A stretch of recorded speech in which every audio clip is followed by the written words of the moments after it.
Hello, good morning and welcome to BBC News. Fidel Castro, the man who ruled Cuba for more than 40 years, has died. He was 90 and had been ill for some time.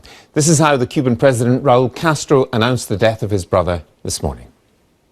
Querido pueblo de Cuba, con profundo dolor. Dear Cuba, it's with deep sorrow that I come before you to tell the nation, our friends in the Americas and the world that today, the 25th of November 2016, at 10:29 p.m, the chief commander of the Cuban Revolution, Fidel Castro Ruth, died. According to the wishes of Fidel, his remains will be cremated in the early hours of Saturday the 26th. The organising committee of his funeral will give detailed information about the posthumous homage we will give to the founder of the Cuban Revolution. Ever onward to victory. Well, Fidel assumed control of Cuba on New Year's Day 1959 after leading the revolution to overthrow the dictatorship of President Batista. He was to remain in power for nearly 50 years before ill health forced him to hand over to his brother Raul. He was hailed by his supporters for his anti-US stance, but condemned by human rights campaigners for his autocratic rule. Darnos por vencidos, renunciar a la revolución,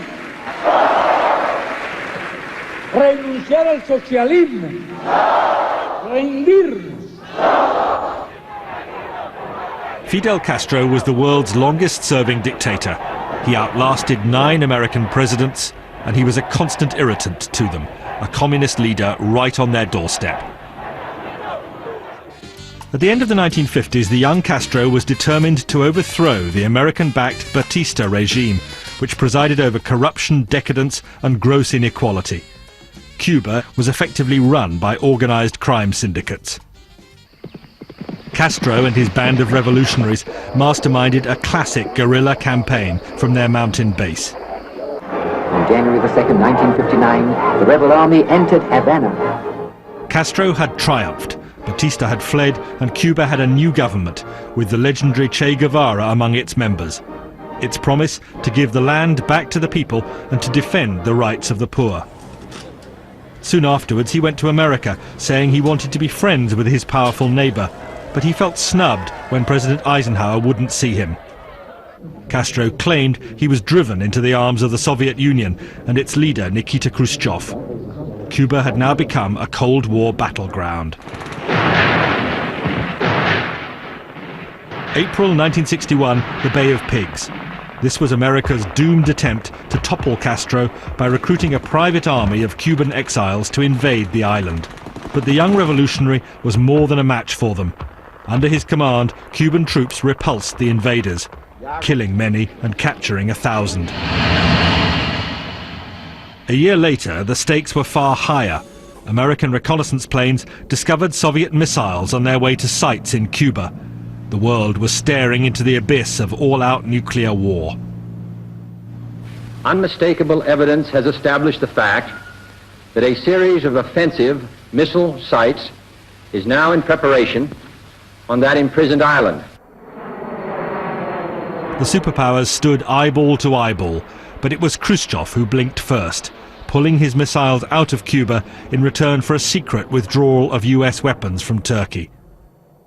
Castro, though, had become America's enemy number one. The CIA tried to assassinate him, most infamously with Operation Mongoose. Getting him to smoke a cigar packed with explosives was one idea.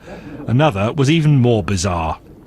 This was a bright idea, that if we got a certain powder to him, if he put it on, his beard would fall out and the Cuban people would all fall over laughing and he would be ridiculed. But while America plotted, the Soviet Union poured money into Cuba. It bought the bulk of the island's sugar harvest, and in return Russian ships crammed into Havana harbour, bringing in desperately needed goods to beat America's blockade. But when Soviet communism collapsed, so too did Cuba's economy. Tempers grew shorter as the food queues grew longer. By the mid-1990s, many Cubans had had enough. Thousands took to the sea in a waterborne exodus to Florida. It was a crushing vote of no confidence in Fidel Castro. And in Florida, the exiles became the focus of a vigorous campaign to undermine Castro's regime. They broadcast a constant diet of dissent direct to the people of Cuba. Still, Castro could be proud of some of his achievements. High-quality medical care was freely available for all. Cubans' infant mortality rates matched those of leading industrialized countries.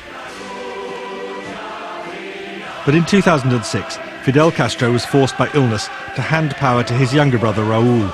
He initiated a program of reforms without undoing all his brother's work. Out of power and increasingly frail, Fidel Castro was seen only rarely. This was January 2014. Later that year, the United States and Cuba made their biggest move towards a permanent thaw, hoping to draw a line under the past. But Fidel Castro remained a huge figure of the 20th century, and the Fidel effect will fade only slowly.